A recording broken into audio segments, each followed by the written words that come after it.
আমার এক জায়গায় এক থানা একবার ধরে নিছিল। আমরা ধরা টরা খাওয়া, এগুলো তো আমাদের ফান্তাবাদ, ঠিক না? আর আমরা জানি যে রাস্তায় আছি এটা ধরা খাওয়ার রাস্তায়। আমাদের দুনিয়া ধরা যেখানে শেষ, আল্লাহর জান্নাত সেখান থেকে শুরু হবে ইনশাআল্লাহ।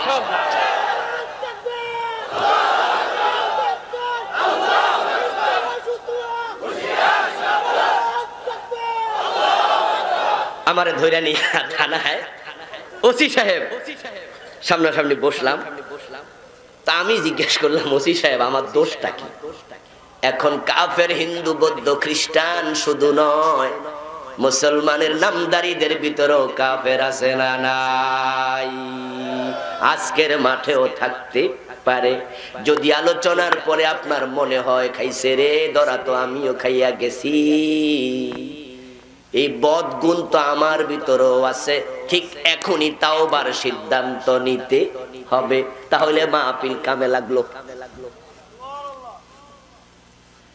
আর যদি আপনি মনে করেন হুজুর আপনারে ঢাকা থেকে আনছি, আপনি তো কইবেন কইয়া কইয়া জানগা, আমরা আগের মতোই আছি, যেই সেই, তাহলে তুমি মাহফিল শুনে কোনো লাভ নাই। হিদায়াতের জন্য মন খুলে দাও, তাহলে হেদায়াতের আলো মনে পৌঁছবে। যদি মনটাকে ঢেকে দাও তাহলে লাভ হবে না। কবি নজরুল আফসোস করে বলেছেন, এই জন্য ফল বহিয়াছো পাউনি করস, হাইরে ফলের ঝুড়ি, লক্ষ বছর ঝরনায় ডুবে রস পায় না কোনড়ি। ওয়াজ শুনতে শুনতে কান দেন্দা হয়ে যায়, আমলের মানসিকতা নাই, এ ওয়াজ শুনে কোনো লাভই নাই। হিন্দু, বৌদ্ধ, খ্রিস্টান তারাই শুধু কাফের নয়। কাফের তো সেই ব্যক্তি যে আল্লাহর একটা আইন অমান্য করবে, হাজার আইনের মাঝে 999টা মানে, শুধু একটা যদি না মানে সেও কাফের হয়ে যাবে।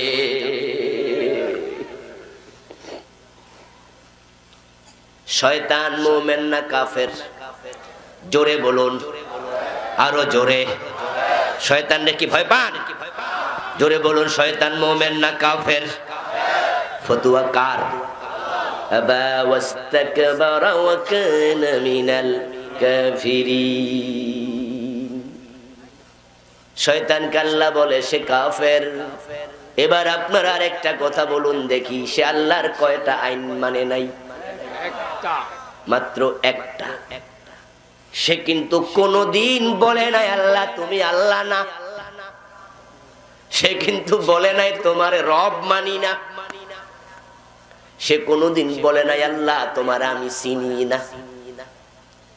বরং জান্নাতের সীমা থেকে আল্লাহ তারে যখন বের করে দিলেন, কোরআন পড়ুন পাবেন, আল্লাহ বলে ফাখরুজ মিনহা ফাইন্নাকা রাজিম, তুই বেরিয়ে যাও বিশপ্ত।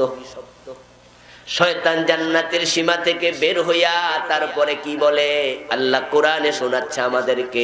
শয়তান বলে রব্বি ফাআনজিরনি ইলা ইয়াউমি ইউবআসুন। রব্বি, রব্বি অর্থ কি? কাকে ডাকে? জোরে বলেন না, কাকে? কে ডাকে? তো শয়তান কইছিনি তুমি রব না, বরং সে কয় রব্বি আমার রব। তারপরে এবার বলে আমারে কিয়ামত পর্যন্ত হায়াত দাও। তাহলে দাতা কে? শয়তান কার কাছে চায়? আর বাংলাদেশের কত লোক খাজা বাবার কাছে চায়? আছে কিনা? বাইজিদ বোস্তামির কাছে চায়, মরা পীরের কাছে ছেলে মেয়ে চায়, এমন লোক আছে না নাই? শয়তান শয়তান হইয়া বুঝে দেয়ার মালিক কে? আর আমাদের লোকের আশ্চর্য, কেউ ফিরে না খালি হাতে, খাজারে তোর দরবারে। আস্তাগফিরুল্লাহ, আস্তাগফিরুল্লাহ, আস্তাগফিরুল্লাহ। হিন্দুদের টাকা দরকার, টাকা পয়সা দরকার, তখন তারা লক্ষ্মীর কাছে চায়। বিবাহ হওয়া দরকার, তখন শিবের কাছে চায়। দান জমি দরকার, দুর্গার কাছে চায়। বিদ্যা বুদ্ধি দরকার, সরস্বতীর কাছে চায়। তোমারও টাকা পয়সা ছেলে মেয়ে দরকার, খাজা বাবার কাছে চাও। তাদের মাঝে তোমার মাঝে আল্লাহর কসম কোনো ব্যবধান নাই।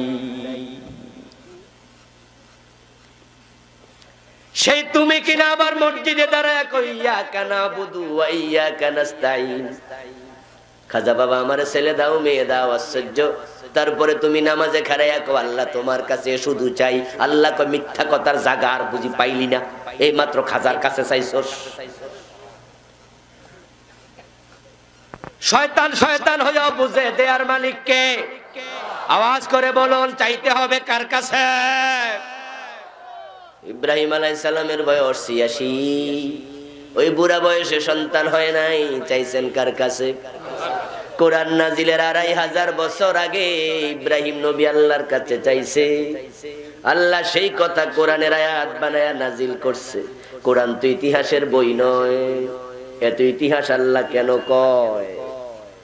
ইব্রাহিম আলাইহিস সালাম বলে রব্বি হাবলি মিনাস সালিহিন, আল্লাহ আমারে নেক সন্তান দাও। আল্লাহ কোরআন নাজিলের ২৫০০ বছর আগের দোয়া কোরআনে নাজিল করে আমাদের শোনাচ্ছে, ইতিহাস নয়। তিনি বুঝাতে চান তোমাদের বাবার মতো হও। বাবা ইব্রাহিম আমাদের জাতির পিতা।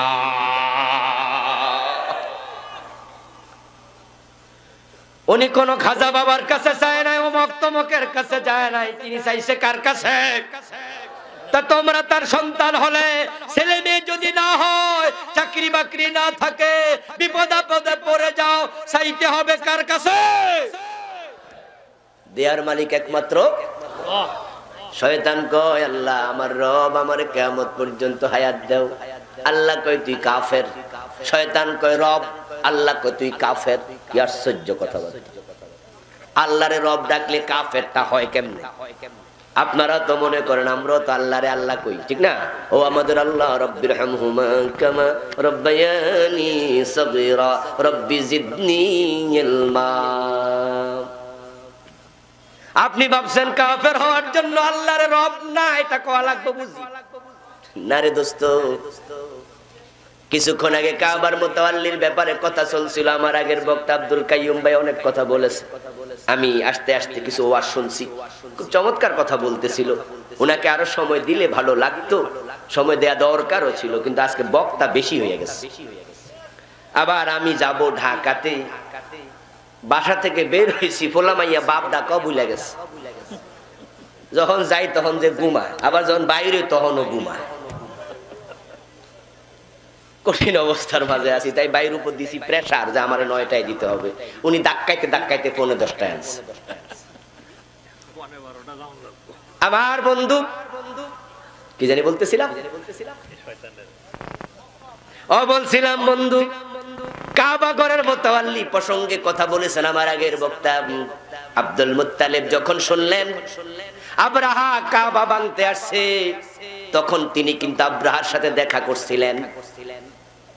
খবর শুনলেন, তিনি তার চাকরের মাধ্যমে, তার চাকর ছাগল চড়াচ্ছিল মরুভূমিতে।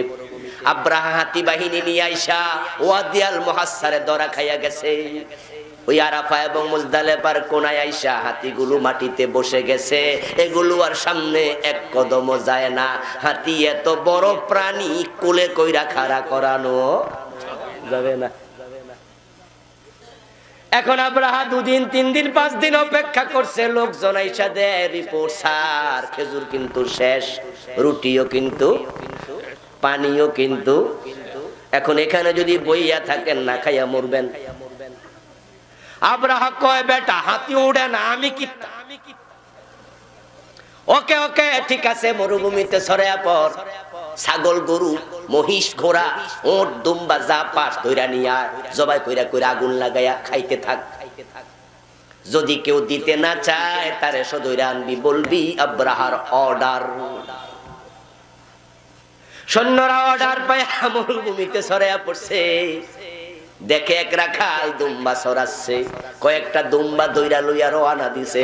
রাখাল তো সাহসী, কারণ সে মক্কার নেতা আব্দুল মুত্তালিবের রাখাল। এই কারা তোমরা? কয় চিনো না আমরা কারা? আমরা আব্রাহার লোক। ও বেটা কয় কয় কিরে কোন আব্রাহা? ইয়ামানের নাকি? কয় জি। নাম বুঝি শুনছো? কয় এর নাম শুনে নাই কেডা? ও আবার এখানে আসবে কেন? ও মিয়া হাতি নিয়ে আইছে, তোমাদের কাবা ভেঙ্গে মাটির সাথে মিশাবে। অর্ডার দিছে সামনে ছাগল গরু যা পাই সব নিমু, দিতে না চাইলে তোরে সুদ্ধা নিমু। রাখাল খবর শুনে মক্কার দিকে মারছে দৌড়। সে যাইয়া বলে কাবার মুতাওয়াল্লি আব্দুল মুত্তালিব, তোমার কাবা তো ভেঙে ফেলবে। ও রাখাল বলিস কি রে, কে কাবা ভাঙবে? আব্রাহা এসে হাতি নিয়া, কয়েকটা ছাগল দুম্বা গেছে নিয়া, কথা কইছে না দিলে আমারও নিব, আমি ডরে চলে আসছি। আব্দুল মুত্তালিব সন্তানদেরকে ডাকলেন, রাখালের খবর যদি সত্য হয় তাহলে পরামর্শ দাও কি করতে পারি। সন্তানরা পরামর্শ দেয়, 10 জন ছেলে এক একটা বড় গাবুর সুটাম দেহের মালিক, আব্বা আমরা আছি, তবে আগে একটু খবর সত্য কিনা দেখে আসেন। আব্দুল মুত্তালিব ঘোড়ায় নিয়ে টকবক করে করে দৌড় মারছে। কাবা থেকে মাত্র 8-9 মাইল দূরে সেখানে হাজির হলো, দেখে অনেক মানুষ, সাথে অনেকগুলো হাতি। আব্রাহার আগমনের খবরের সত্যতা আব্দুল মুত্তালিব পেয়েছে। পীর ঠেলে ঘোড়া থেকে নেমে আব্রাহার সামনে হাজির। আপনি আব্রাহা? কয় জি, আমি আব্দুল মুত্তালিব, কাবার মুতাওয়াল্লি। আপনার লোকজন আমার ছাগল নিয়ে আসছে, ছাগলগুলো ফিরাইয়া দেন। আব্রাহা কয়, তুমি আশ্চর্য মানুষ দেখি, পরিচয় দিলা কাবার মুতাওয়াল্লি, ছাগল ছাগল করো কেন? শোনো নাই কাবা ভাঙতে আসছি? আব্দুল মুত্তালিব বলে, তাও শুনেছি। তাহলে ছাগলের কথা বললা, কাবার ব্যাপারে কিছু বলবা না? আব্দুল মুত্তালিব বলে, ছাগলের মালিক আমি, কাবার মালিক আল্লাহ। তামারটা হেফাজতের দায়িত্ব আমার, তারটা হেফাজত সে করবে। আব্দুল মুত্তালিব ফিরে গেলেন। সন্তানদেরকে ডেকে বললেন, লক্ষণ ভালো না, আব্রাহার সাথে যুদ্ধ করে কুলানো যাবে না। যদি আমরা তাকে বাধা দেই, আমাদের হত্যা করে কাবা ভেঙে ফেলবে। এখন আমরাও গেলাম, কাবা বানানোর লোকও নাই, হলোটা কি? সন্তানগণ বলে, বাবা তাহলে একটা কাম করেন, যখন সে কাবা ভাঙবে আমরা সাফা পাহাড়ের চূড়ায় উঠে যাব, সেখানে দাঁড়ায়া দাঁড়ায়া দেখবো সে কেমনে ভাঙে, কাবার মালিক কেমনে তার ঘর বাঁচায়। যদি ভেঙে ফেলে চলে যায় তাহলে আমরা আবার বানাবো। আব্দুল মুত্তালিব কয়, কথাটা মন্দ নয়, ঠিক আছে, তবে যদি আজকে রাতে আক্রমণ করে আমরা ঘুমাইয়া থাকবো, কাবা তো ভেঙে ফেলবে, বরং চলো কাবার মালিকের কাছে আগে কাবাটা সুপর্দ করে দেই। সন্তানদেরকে সাথে নিয়ে কাবার গিলাফ জড়াইয়া ধরলো। কাবার গিলাফ তার অনেক আগ থেকে ঝুলানোর রীতি ছিল। তাফসীর কাশফ পড়ে তা সূরা ফিলের ব্যাখ্যায় আব্দুল মুত্তালিবের কথাগুলো এনেছে। আব্দুল মুত্তালিব কাবার গিলাফ জড়াইয়া ধরে দোয়া শুরু করছে, আল্লাহুম্মা ইন্নাল আবদা ইয়ামনাউ রিহলাহু ফামনা রিহালাক, ইয়া রাব্বি লা আরজু লাহুম সিওয়াকা, ইয়া রাব্বি ফামনা মিনহুম হিমাকা। আওয়াজ দিয়ে বলেন সুবহানাল্লাহ। আব্দুল মুত্তালিব ছেলেদেরকে নিয়ে আল্লাহর ডাক, আল্লাহুম্মা, অর্থ কি? হে আল্লাহ, ইন্নাল আবদা ইয়ামনাউ রিহলাহু ফামনা রিহালাক। যদি কারো ঘর, কারো বাড়ি, কারো আপনজন ডাকাতের কবলে পড়ে, যিনি প্রধান ঘরের মালিক তিনি কিন্তু সর্বশক্তি নিয়োগ করে, ও আল্লাহ তোমার ঘর বিপদে পড়ছে, তুমি বাঁচাও। ইয়া রাব্বি, অর্থ কি? এ দোয়া করতেছে আব্দুল মুত্তালিব। তাফসীরে বাইজাবিতে, তাফসীরে কাশফে, ইবনে কাসির 3 তাফসীরে কবিতাটা আসছে কবিতা আকারে দোয়া। ইয়া রাব্বি লা আরজু লাহুম সিওয়াকা, ইয়া রাব্বি ফামনা মিনহুম হিমাকা। ও আল্লাহ তোমার ঘর রেখে পালাতাম না, যদি বল থাকতো, শক্তি থাকতো প্রতিরোধ করতাম, কিন্তু শক্তি তো নাই, কিন্তু তোমার শক্তির অভাব নাই। এবার আপনাদের কাছে জানতে চাই, এ দোয়া শুনে ওরা কাফের মনে হইতেছে? এ দোয়া শুনে কেউ কাফের মনে হবে? মনে হইতেছে বাবারে বাবা কত বড় ঈমানদার রে। কিন্তু ওনার নেতৃত্বে তো কাবার ভিতরে বাইরে 360টা মূর্তি ছিল। আব্দুল মুত্তালিব কিন্তু মুশরিক। আবু তালেবের বক্তব্য ওয়াকানা আখিরু কালামিহি কাল্লামাহুম হুয়া আলা মিল্লাতি আব্দুল মুত্তালিব রাওয়াহু মুসলিম। আবু তালেবের ইন্তেকালের সময় নবী মুহাম্মদ সাল্লাল্লাহু আলাইহি সাল্লাম বলে আম্মি কুল লা ইলাহা ইল্লাল্লাহ কালিমাতান আশহাদ লাকা বিহা ইনদাল্লাহ, একবার কালেমা পড়ে মরো চাচা, বাকি দায়িত্ব আমি নিলাম। আখিরাতে আল্লাহকে বলবো তোমার ঈমান ছিল, তুমি কালেমাওয়ালা ছিলা, কিন্তু আবু তালেবের শেষ কথা আমি বাবার ধর্মের উপরে আছি, তোর ধর্ম নিলাম না। ওই আব্দুল মুত্তালিবের ধর্ম শিরকির ধর্ম। আব্দুল মুত্তালিব মুশরিক, কিন্তু দোয়া শুনলে মনে হয় মুমিন। এই আবু তালেবের ব্যাপারে নবী মুহাম্মদের বক্তব্য সহিহ বুখারীর হাদিস, আহওয়ানু হালিন নারে আযাবান আবু তালেব ওয়া হুয়া মুনতাইলুম বিনালাইন ইয়াগলি মিনহুমা দিমাগুহু।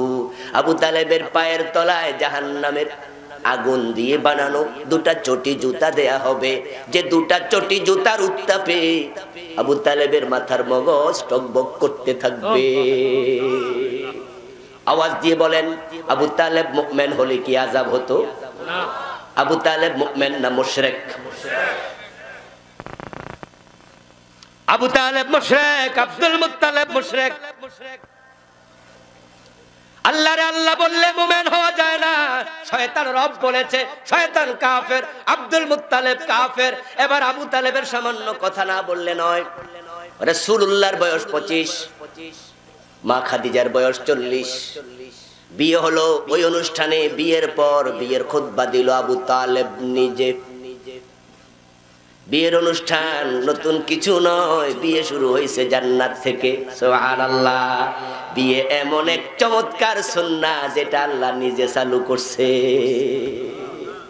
মা হাওয়ার সাথে বাবা আদমের বিয়ে দিছে কে? ইয়া আদম উসকুন আনতা ওয়া যাওজুকাল জান্নাহ।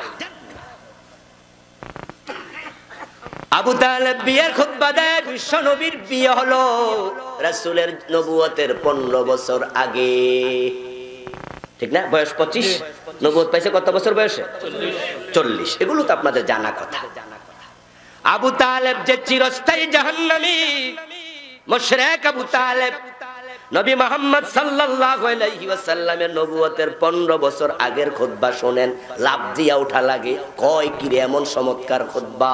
বিয়ে শেষ হলো, খুতবা শুরু হলো। আবু তালেব খুতবা দিচ্ছে, আলহামদুলিল্লাহিল্লাযী জাআলানা মিন যুররিয়্যাতি ইব্রাহিম ওয়া যার'i ইসমাঈল ওয়া জাআলা লানা বালাদান হারামা ওয়া বাইতান মাহজুজা ওয়া আন্না মুহাম্মাদ ইবনে আবদুল্লাহ লা ইউযানু বিহি ফাতাম মিন কুরাইশিন ইল্লা রুজ্জা বিহি বারাকাতান ওয়া ফাদলান ওয়া আদলা।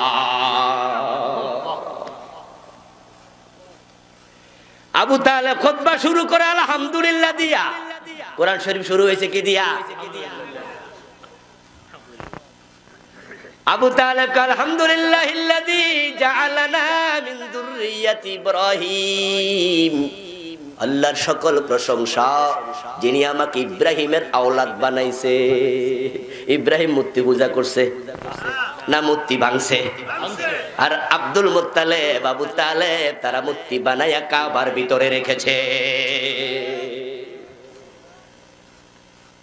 মুখে বলবা সুবহানাল্লাহ, আলহামদুলিল্লাহ, লা ইলাহা ইল্লাল্লাহ। আর আল্লাহর আইনের কথা বললে চেহারা কালো হয়ে যাবে। তোমার এই কালেমা সত্য কালেমা না।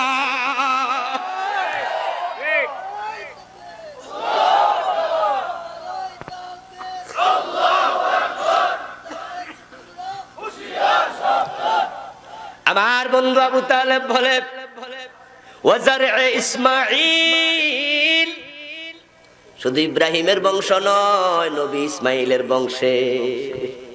ইসাক নবী ছিল সিরিয়ায়, ইসমাইল ছিল মক্কায়, ঠিক না? কামরা মক্কার লোক, ইসমাইলের ছেলে। বাবারে বাবা, ঠেলা কারে কয়? হ্যাঁ, আমার এক জায়গায় এক থানায় একবার ধরে নিছিল। আমরা ধরা টরা খাওয়া, এগুলো তো আমাদের ফান্তাবাদ, ঠিক না? আর আমরা জানি যে রাস্তায় আছি এটা ধরা খাওয়ার রাস্তায়। আমাদের দুনিয়া ধরা যেখানে শেষ, আল্লাহর জান্নাত সেখান থেকে শুরু হবে ইনশাআল্লাহ।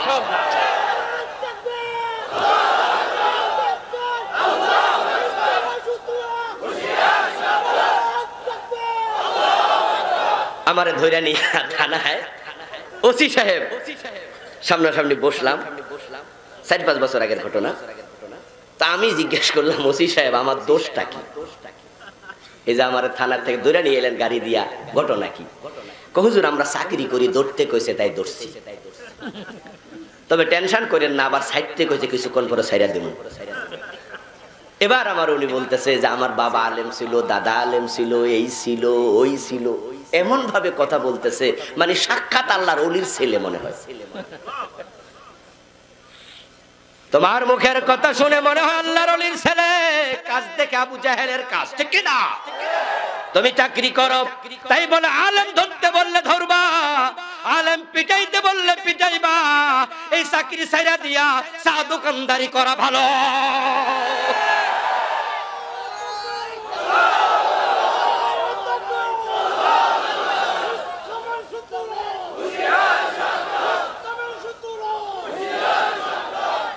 আমার বন্ধু আবু তালেব বলে আমি ইসমাইলের সন্তান। তারপরে কি বলে, ওয়াজআলা লানা বালাদান হারামা, আমাদের জন্য আল্লাহ এমন এক শহর দিয়েছেন যে শহরকে নিরাপদ বানাইছে কে? এই শহরে যুদ্ধ বিগ্রহ মারামারি জায়েজ নাই, বালাদুল হারাম ওয়া বাইতান মাহজুজা,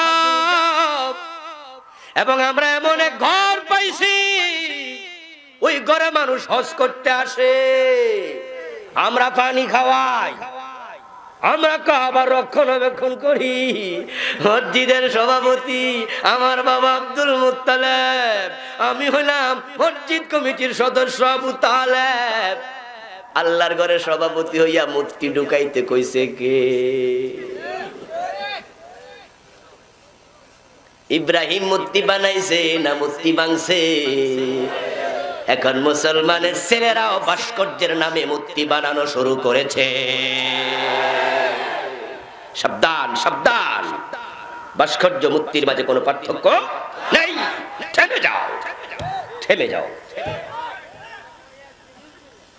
ইব্রাহিম আলাইহিস সালাম ওনার সন্তান ইসমাইলের সন্তান খুশি, আল্লাহ আমাদের ঘর দিছে কাবা, এটার আমরা মোতাওয়াল্লি।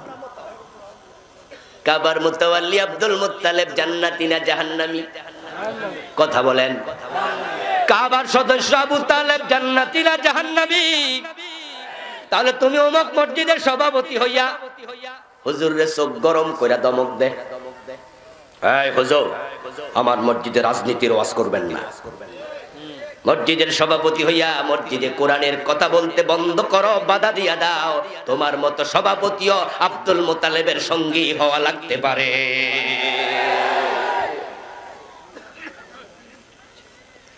এরপরে বলো আন্না মুহাম্মদ ইবনে আব্দুল্লাহ লা ইউজানু বিহি ফাতাম মিন কুরাইশিন ইল্লা রুজ্জিহা বিহি বারাকাতাও ওয়া ফাদলাও ওয়া আদলা। তারপরে এবার বিশ্বনবীর প্রশংসায় পঞ্চমুখ আমার বাতিজা মুহাম্মদ সাল্লাল্লাহু আলাইহি ওয়াসাল্লাম, যার সাথে আজকে খাদিজার বিয়ে দিলাম। শোনো মক্কার মানুষ, তামাম মক্কা এক পাল্লায় দাও। তাদের চিন্তা চেতনা বুদ্ধি প্রজ্ঞা প্রত্যুৎপন্নমতিতা বিচক্ষণতা, তাদের দূরদর্শিতা, তাদের জ্ঞান গরিমা, আমার বাতিজা একা যদি এক পাল্লায় দাও, আমার বাতিজার পাল্লা ভারী হয়ে যাবে। রাসূলের প্রশংসা পঞ্চমুখ। রাসূল কয় কালেমা পড়ো, কয় না রে বাতিজা। হুজুর আপনাদের সাথে আছি, যান সামনে আগাইয়া, পিঠাটা আগে খাইয়ালো না, আমরা পিছনে। হুজুর সাথে আছি, সামনে যান। সামনে সামনে যান না কেন? মাহফিলে আসেন দৌড়ায়া, কি মজা, আমি মুসলমান। মসজিদে গিয়েছেন দৌড়ায়া, আপনি মুসলমান। মসজিদে ডান পা দিয়ে ঢোকেন, বাম পা দিয়ে বের হন, আল্লাহু আকবার বলেন আমার শুরু, সালাম ফিরেন আমার শেষ। আল্লাহরে মানার ব্যাপারে কত কত কত। ইমাম বাবা মুসল্লি ছেলে 2 রাকাত পরে মাগরিবে বাবা সালাম ফিরাইছে, ছেলে লোকমা দিছে, আব্বা আরো 1 রাকাত রইছে। বাবা মুরব্বী মানুষ, লোকমাটা দিলি কেমনে, তো শরম লাগে না? কয় কোন শরম মরম মানি না, আল্লাহর আইন। বাবা ভুল করলো সার মু না।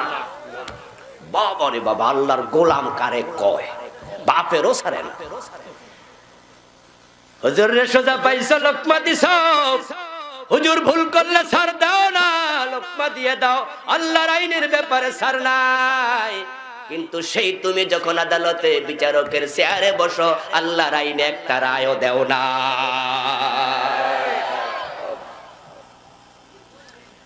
মসজিদে আল্লাহর আইনের কথা বললে তুমি খুশি, সাপোর্ট করো, হুজুর ঠিক আছে আমরা আছি। হুজুর যদি বলে যে আল্লাহর আইনে মসজিদ চলবে, ওই আল্লাহর আইনে সংসদ চলা লাগবে, তখন হুজুরের চাকরি নট হয়ে যায়।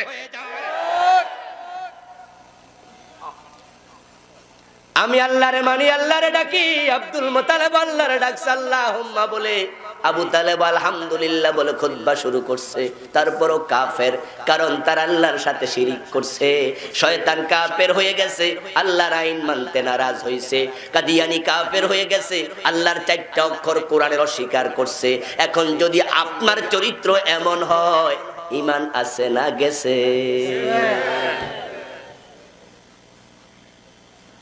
আল্লাহ তাআলা কোরআন মাজিদে বলেন আলা লাহুল খালকু ওয়াল আমর। এখানে অক্ষর আছে 15টা। আল্লাহ কোরআনে বলেন ইনিল হুকমু ইল্লা লিল্লাহ। আমার বন্ধু কোরআন এমন এক কিতাব, বিসমিল্লাহর বা থেকে মিনাল জিন্নাতি ওয়ান নাসের সিন পর্যন্ত যত হরফ আছে 4টা নয়, 3টা নয়, 2টা নয়। কেউ যদি একটা না মানে তারও ঈমান থাকবে না। এখন আলা লাহুল খালকু ওয়াল আমরু, এখানে অক্ষর আছে 15টা। বাংলাদেশের লাখ লাখ নামাজি এই আয়াতটাই মানে না। বাংলা অর্থ বললে বুঝবেন। বাংলা অর্থ হলো সাবধান সৃষ্টি যার, আইন চলবে শুধুই তার। এবার আপনারা বলুন আওয়াজ দিয়ে, সৃষ্টি কার? আরো জোরে বলেন কার? আইন চলবে কার? চলছে তো ব্রিটিশের। আল্লাহ কয় চোর ধরে হাত কাটো, ব্রিটিশরা কয় না জেলে দাও। এখন আপনারা কাটটা নিছেন, আল্লাহরটা না ব্রিটিশেরটা? আল্লাহ কয় জেনা করলে পাথর মারো, বিবাহিত হলে 100 বেদ দাও।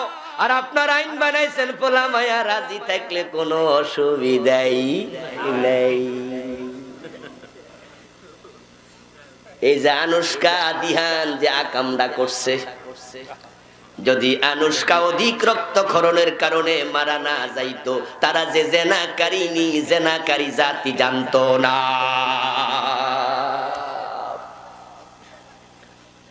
ইসলামের বিধান হলো মদ পান করলে 80 বেদ লাগাও। আর আপনারা 5 স্টার হোটেল গুলাতে মদ খাওয়ার লাইসেন্স দিয়ে বসে আছেন। মুসলমান আল্লাহর আইন মানে না তো নাই। আল্লাহর আইনের কথা বললে উল্টা রাজাকার মৌলবাদী বলে গালি দেয়। মৌলবাদী একটা শব্দ আছে না নাই?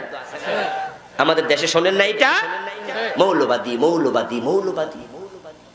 এই শব্দটা কার জন্য? কার জন্য? নামাজির জন্য না, রোজাওয়ালার জন্য না, হাজির জন্য না, কোরআন তেলাওয়াতকারীর জন্য না। কারণ আমাদের দেশে বন্ধু তাকায় দেখেন, নামাজ পড়ে আমাদের প্রধানমন্ত্রী নিজেও 5 ওয়াক্ত নামাজ পড়ে, এবং উনার কত নেতা বলছে উনি তাহাজ্জুদ পড়ে। উনারে কে মৌলবাদী কইছে? তাহলে বোঝা যায় নামাজি মৌলবাদী না। কয়দিন আগে একজন নেতা ঢাকায় কইছে, বক্তৃতা দিছে, আমরাও আলিফ বাতা সাফারি কইছে কিনা? আচ্ছা, যে আলিফ বাতা সা পড়ছে উনারে কে মৌলবাদী কইছে? নারায়ণগঞ্জে একজন নেতা কইছে, আমি প্রতি রাতে 80 রাকাত তাহাজ্জুদ পড়ি, 70-80 রাকাত পড়ে, কইছে না? এত রাকাতের টাইম কেমনে পায় আমরা জানি না। নামাজ উনিও পড়ে, কোরআন 2 বার কোরআন তেলাওয়াত করে দিনে। যদি মৌলবাদী হতো তিনিও মৌলবাদী হওয়া লাগতো, কিন্তু না। কোরআন যে পড়ে তারে মৌলবাদী কয় না, নামাজ যে পড়ে তারে মৌলবাদী কয় না। হজ করেছে আমাদের হাসানুল হক মিনু রাশেদ খান, দুইজনে কিন্তু হাজি, এবং একসাথে হজ করছে। যদি হাজি মৌলবাদী হতো তাহলে তারা মৌলবাদী বলে গালি কারে দেহে? তো নিজে মৌলবাদী। কিন্তু আসলে নামাজি মৌলবাদী গালি খায় না, হাজি মৌলবাদী না, যাকাত দাতা মৌলবাদী না, রোজাওয়ালা মৌলবাদী না, কুরআন তেলাওয়াতকারী মৌলবাদী না। তারা মৌলবাদী শুধু তাদেরকে বলে যারা জমিনটা কোরআনের আইনে চালাতে বলে।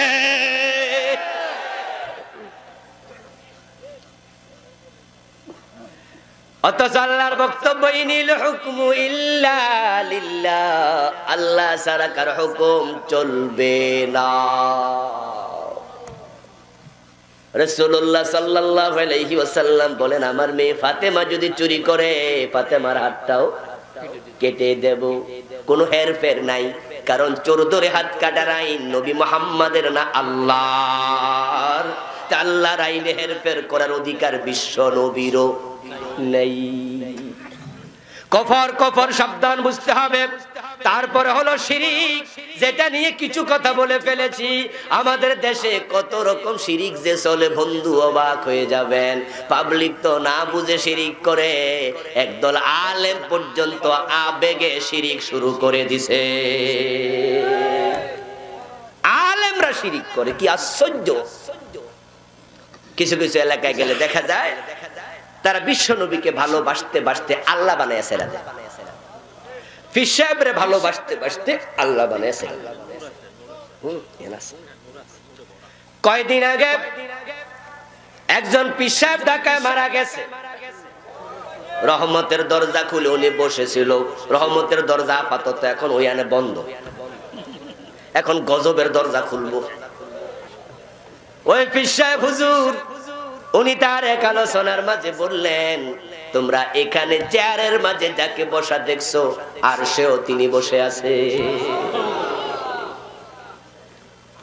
হযরত ফাতেমাতুজ জাহরা রাদিয়াল্লাহু তাআলা আনহা রাসূলের মেয়েরে নাকি হে বিয়া করছে। আমার বন্ধু ফিরকা আল্লাহ বানাচ্ছে, নবীকে আল্লাহর কাছে নিয়ে যায়। রাসূল মানুষ নয়, রাসূলকে মানুষ বলা যাবে না, মাটির তৈরি বলা যাবে না, আরো কত কথা রাসূল গায়েব জানে। বলতে বলতে সীমা লঙ্ঘন এমন ভাবে করে, রাসূলকে মানুষ বলছে না। কি কি প্রশ্ন করো, রাসূল মানুষ কয় না, জিন না, ফেরেশতা না, কি কই কিও না। একটা তো কওয়া লাগবো নাকি, কয় না না কিও না, এটাও কনসেপ্ট। অথচ আল্লাহর কোরআনের বক্তব্য, কুল ইন্নামা আনা বাশারুম মিসলুকুম ইউহা ইলাইয়া। সুবহানাল্লাহ পড়ে। কুল হে নবী আপনি বলুন, ইন্নামা আনা বাশার, আমি মানুষ, আমি মানুষ, আমি মানুষ। আর তারা বলে মানুষ না কি, তখন তারা এবার গান বানাইছে। কি গান শুনেন, কেউ গাইবেন না আমার সাথে। গানটা হলো, মানুষেরই রূপ ধরিয়ে নবী এলেন ভবেতে, কুল্লু আলম লুটে পড়ে তাহার চরণ তলেতে। গানের মাঝে শিরিক আছে না নাই? আমরা কি রাসূলের চরণে রূপ লুটে পড়ি? আমরা কার চরণে সেজদা দেই? রাসূল নিজে কাকে সেজদা দিতেন? ওরা কয় কুল্লু আলম নাকি রাসূলের পায়ে লুটে পড়ে। আস্তাগফিরুল্লাহ। উনি মানুষের রূপ ধরাইছে, এর মানে উনি মানুষ না। মানুষ হইলে তো আর রূপ ধরা লাগতো না। এখন তাহলে উনি কি? এবার আরেকজন বলতেছে, কি শুনতে চাও? তাহলে শোনো, আহমদের মিমের পর্দা তুলে দে রে মন, দেখবি সে তাই বসত করে আহাদ নিরঞ্জন। আহমদ রাসূলের একটা নাম, হামজা হামিম দাল, কই মিমটা মুছে দাও, আহমদ আহাদ হয়ে যাবে। আরেকজন উর্দু কবি লেখে, শরীয়ত কা ডর সে अगर ना मैं यो कहता, मोहम्मद नबी खुद खुदा बनकर आया। রাসূল গায়েব জানে, রাসূল নূর, রাসূল না মাটি বলা যাবে না। আশ্চর্য কথা, অথচ রাসূল আদম সন্তান, ঠিক না? সব মানুষ আদম সন্তান, কোরআনে আছে আদম থেকে সব মানুষ, ঠিক না? অস্বীকার করলে ঈমান থাকবে? আদম মাটির তৈরি, তোমরা রাসূলকে নূর বানাতে চাও। হে বন্ধু, কিছুক্ষণের জন্য আমি তোমার সাথে যদি একমত হই একটা চিন্তা, সেটা হলো যারা রাসূলকে নূর বলে তারা কিন্তু রাসূলের দাম বাড়াতে চায়। তারা ভাবে মাটি বললে দাম কমে যেতে পারে। আমরা রাসূলকে মাটি বলে দাম কমাতে চাই না, আমরা বলবো নূর। এবার আমি তোমারে বলি দোস্ত, নূর বললে তো দাম বাড়বে না, কারণ নূরের ফেরেশতা মাটির আদমরে আল্লাহ সিজদা করায়া বুঝাইছে আল্লাহর কাছে নূরের চেয়ে মাটির দাম বেশি। ফেরেশতা কিসের তৈরি? কথা বলুন, কিসের তৈরি? আর আদম ডাইরেক্ট মাটি, মিন তিনিন নাজিব মিন সালসালিন কাল ফাখার মিন হামাইম মাসনুন, ডাইরেক্ট মাটি। এখন আদম মাটি, ফেরেশতা নূর। এখন দাম বেশি কি আদমের না নূরের ফেরেশতার? আমাদের পায়ের নিচে ফেরেশতা পাখা বিছায় এমন হাদিস আছে না নাই? তো দাম তো আপনার না বেশি, তো নূর বানাইয়া দাম কি বাড়াইলা না কমাইলা? দোস্ত, অতি আবেগ ভালো নয়। তাই তো রাসূল সাল্লাল্লাহু আলাইহি ওয়াসাল্লাম বলেছেন, সহিহ বুখারীর riwayat, লা তুতরুনি কামা তুরাতিন নাসারা ইবনে মারইয়াম। মারইয়ামের ছেলে হযরত ঈসাকে সম্মান বাড়াইতে যাইয়া খ্রিস্টানরা আল্লাহর ছেলে বইলা ঈমান হারা হইয়া গেছে। তার সম্মান বাড়াইতে যাইয়া খ্রিস্টানরা সীমা লঙ্ঘন করে ঈমান হারা হইছে। আমি নবীর সম্মান নিয়ে বাড়াবাড়ি করিও না। ইন্নামা আনা বাশার, আমি একজন মানুষ, তবে উহা ইলাইয়া, তোমাদের মতো নয়, আমার কাছে ওহী আসে, তোমাদের কাছে ওহী আসে না। এই ক্ষেত্রে আমি ভিন্ন। কিন্তু অন্য ক্ষেত্রে মিসলুকুম, তোমাদের মতো চোখ আমার আছে, হাত আমার আছে, কান আমার আছে, আমি পেটে ক্ষুধা লাগলে ব্যথা পাই, মারলে রক্ত ঝরে, আমারও ছেলে হয় মেয়ে হয়, আমিও বিয়ে করি, আমিও বাজারে যাই, ঠিক কি না? সীমা লঙ্ঘন করো না ভাই, সীমা লঙ্ঘন দরকার নাই। হাসতে হাসতে শিরিক করে, নবী গায়েব জানে, আস্তাগফিরুল্লাহ। মেরাজ থেকে ফেরার পথে, ফেরার পরে মুতঈম ইবনে আদি বিশ্ব নবীকে প্রশ্ন করে, যদি তুমি গতকালকে মসজিদে আকসায় গিয়ে থাকো, বলো দেখি দরজা জানালা কয়টা? মুতঈম ইবনে আদি ভাবলো এমন প্রশ্ন করমু জবাব দিতে। যেমন আজকের মাহফিলের সভাপতি হুজুর কালকে মাদ্রাসায় যায় যদি গল্প করে কলিগদের সাথে, আমি গতকালকে মাহফিলের সভাপতি ছিলাম, ওনার সমবয়সী একজন বন্ধু দুষ্টামি কইরা কয়, কালকে সভাপতি থাকলে বলো তো লাইট আসিল কয়টা? হুজুর কইতে পারবো? হুজুর কি লাইট গুনতে আইছে? এই প্রশ্নটা হবে একটা বাতলামি, বাতুলতা, ঠিক না? পেছানো প্রশ্ন, পেছে ফেলাইয়া দিমু। মুতঈম ইবনে আদি বলে, এমন প্রশ্ন করব যার উত্তর মুহাম্মাদের কাছে নাই। সহিহ মুসলিমের হাদিস, রাসূলুল্লাহ সাল্লাল্লাহু আলাইহি ওয়াসাল্লাম বলছেন, মুতঈম ইবনে আদি সেই প্রশ্ন করার পরে আমি এমন বিপদে পড়লাম, এরকম বিপদে জীবনে কোনোদিন পড়ি নাই। যদি আমি বলি জানি না, তারা তো হাততালি দেবে, বলবে কেমনে জানবা, যাও তো না, তারা চান্স পাইয়া যাবে। তারা তো আমার মুখ থেকে কথাটাই জানতে চাইছে, আমি যেন কই আমি জানি না। আর আমি সংখ্যা বলবো কেমনে, আমি তো দরজা জানালা গনি নাই, বিপদে পড়ে গেলাম। আচ্ছা, রাসূল গায়েব জানলে কি বিপদে পড়তো? তারপর বিশ্বনবীর বক্তব্য, ফাজাল্লাল্লাহুল বাইতাল মুকাদ্দাস ফাতাফিকতু উখবিরুহুম আন আয়াতিহি ওয়া আনা আনজুরু ইলাইহি। হঠাৎ করে দেখি আল্লাহ পুরা বাইতুল মুকাদ্দাস আমার সামনে হাজির করে দিয়েছেন। আমি আবার দেখে দেখে বলতে শুরু করলাম, ও মিয়ারা, দরজা জানালা কেন, আর কি জানতে চাও কও? সুবহানাল্লাহ। রাসূল গায়েব জানলে হাজির করা কি দরকার বাইতুল মুকাদ্দাস? উনি তো গায়েবই জানেন। বিশ্বনবীকে যখন কাফেররা বিভিন্ন পেশে পালাইতে চাইতো, প্রশ্ন অবান্তর প্রশ্ন করে রাসূল উত্তর যেগুলা জানতেন বলে দিতেন, সাথে সাথে যেগুলো জানতেন না বানায়া বলতেন না, ওহির জন্য অপেক্ষা করতেন। তো গায়েব জানলে দরকার কি অপেক্ষা? বিদআত জঘন্য পর্যায়ে চলে গেছে। এখন বিদআত আমাদের নামাজের ভিতরে আইসা ঢুকছে।